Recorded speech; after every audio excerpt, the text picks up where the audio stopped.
चलिए एक ऐसी प्राचीन सभ्यता की कहानी सुनते हैं जो इतनी इतनी ज्यादा एडवांस थी कि आज भी, हाँ आज भी हमें हैरान कर देती है।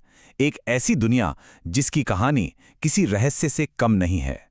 और ये जो बात है ना, ये सिर्फ एक कहावत नहीं है, ये उस सच्चाई की तरफ इशारा है जिसे हम इंडस वैली सिविलाइजेशन यानी सिंधु घाटी सभ्यता के नाम से जानते हैं।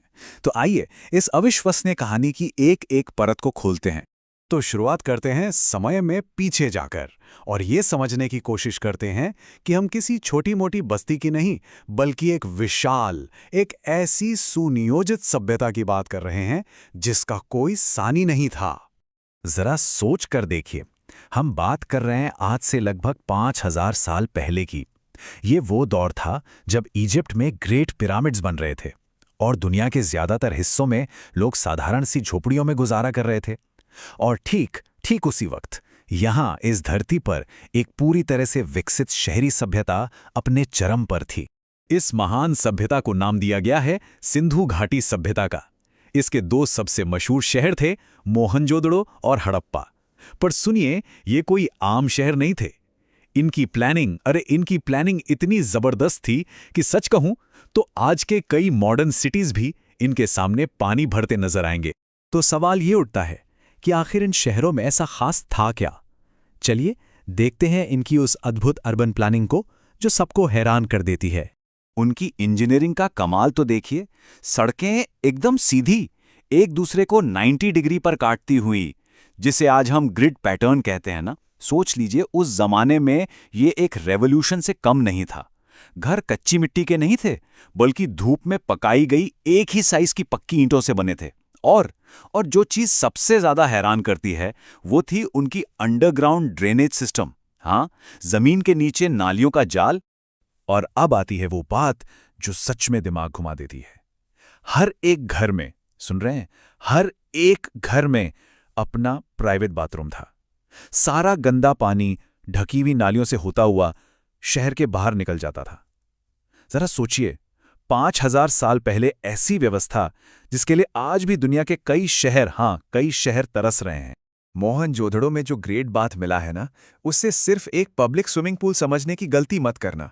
नहीं, वो उनके एडवांस समाज का एक जीता जागता सिंबल है। माना जाता है कि यह जगह सिर्फ नहाने के लिए नहीं, बल्कि बड़े बड़े धार्मिक या सामाजिक अनुष्ठानों का सेंटर हुआ करती थी। यही चीज तो बताती है कि उनका समाज कितना ऑर्गेनाइज्ड, कितना संगठित था। लेकिन हर अच्छी कहानी की तरह इस कहानी में भी एक रहस्यमयी मोड़ आता है। इतनी तरक्की, इतनी समझदारी, आखिर इस महान सभ्यता का हुआ क्या? और ये सवाल इतिहास की सबसे बड़ी, सबसे उलझी हुई पहेलियों में से एक है। एक पूरी की पूरी सिविलाइजेशन जो अपने पीक पर थी, वो अचानक बस गायब कैसे हो गई? और यहां सबसे दिलचस्प बात यह नहीं है कि क्या मिला, बल्कि यह है कि क्या नहीं मिला। वहां किसी बड़े युद्ध या हमले का कोई निशान नहीं है। कहीं भी हथियारों का कोई जखीरा नहीं मिला, कोई जली हुई इमारतें नहीं मिली, बिल्कुल नहीं। ये चीज उस दौर की बाकी सभ्यताओं से एकदम अलग थी, जो अक्सर आपस में लड़ती झगड़ती रहती थीं। ऐसा लगता है जैसे वो लोग बस चुपचाप खामोशी से चले गए। तो फिर आखिर हुआ क्या? आज के साइंटिस्ट कुछ थ्योरीज पेश करते हैं। एक थ्योरी कहती है कि शायद उनकी जीवनदायिनी सिंधु नदी ने अपना रास्ता ही बदल लिया, या फिर मौसम में इतना बड़ा बदलाव आ गया कि खेती करना नामुमकिन हो गया। एक और पॉसिबिलिटी ये भी है कि लोग धीरे धीरे इन शहरों को छोड़कर कहीं और चले गए।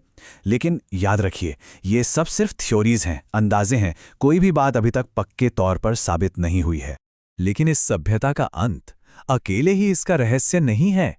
एक और ऐसी पहेली है जो शायद इन सब से भी ज्यादा उलझाने वाली है। और वो पहेली है इनकी स्क्रिप्ट, इनकी लिखावट। सोचिए, हमें हजारों मोहरें मिली हैं, बर्तन मिले हैं, तांबे की पट्टियां मिली हैं, जिन पर इनके अजीब से रहस्यमयी चिन्ह बने हुए हैं। लेकिन 100 साल से ज्यादा की कोशिशों के बाद भी आज तक कोई भी इनकी भाषा को डेसिफर नहीं कर पाया, समझ नहीं पाया है। उनकी पूरी दुनिया हमारे लिए एक बंद किताब की तरह है। इसका मतलब क्या है, कभी सोचा है? इसका मतलब यह है कि हमें नहीं पता कि उन हजारों मोहरों पर क्या लिखा है। क्या वो बिजनेस का हिसाब किताब था, या कोई कानून लिखा था, या शायद उनकी कविताएं और कहानियां थीं? हम तो ये तक नहीं जानते कि ये लोग खुद को क्या कहते थे, अपने इन शानदार शहरों को क्या नाम दिया था उन्होंने। उनकी अपनी आवाज़ हमेशा हमेशा के लिए खामोश हो चुकी है।